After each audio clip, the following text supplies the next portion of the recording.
ప్రతిపక్షాలను CM Chandrababu Naidu మాట్లాడనివ్వకుండా బెదిరిస్తున్నారని BJP నేత కన్నా లక్ష్మీనారాయణ విమర్శించారు. విజయనగరం జిల్లాలో కన్నా లక్ష్మీనారాయణ పర్యటించారు. అసెంబ్లీలో బీజేపీ ఎమ్మెల్యే విష్ణుకుమార్ రాజుపై సీఎం ప్రవర్తన కన్నా ఖండించారు.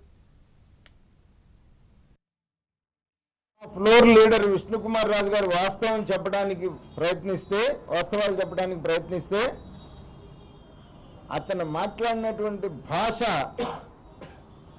సభ్య సమాజం ఒక ముఖ్యమంత్రిగా ఒక రాష్ట్ర శాసనసభలో తలదించుకునేటువంటి విధంగా ఉంది. నేను అదే అనుకున్నాను, పిచ్చి ముదిరి తలకెక్కింది అనేటువంటి దాని మీద. ఇటువంటి మానసిక వ్యాధితో బాధపడుతున్నటువంటి వ్యక్తి ఈ రాష్ట్రానికి ముఖ్యమంత్రిగా కొనసాగటం అనేటువంటిది ఈ రాష్ట్రానికి ప్రమాదంతో కూడుకున్నటువంటి పని. ఈ మధ్య కాకినాడ వచ్చినప్పుడు ఇద్దరు ఆడపిల్లలను పట్టుకొని ఫినిష్ చేస్తానన్నాడు. ఆయన ఫినిష్ చేస్తానన్న స్ఫూర్తితో వాళ్ళ గుండాలు నా ఇంటి మీద దాడి చేసినారు.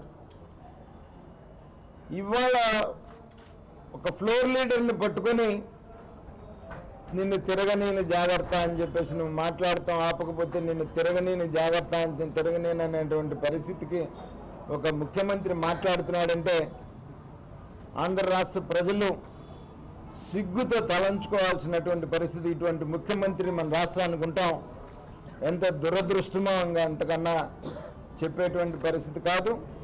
చాలా ప్రమాదాలను చూడబోతాం. ఇటువంటి ముఖ్యమంత్రి ఇంకా ముందు కూడా ఎన్నికల దగ్గర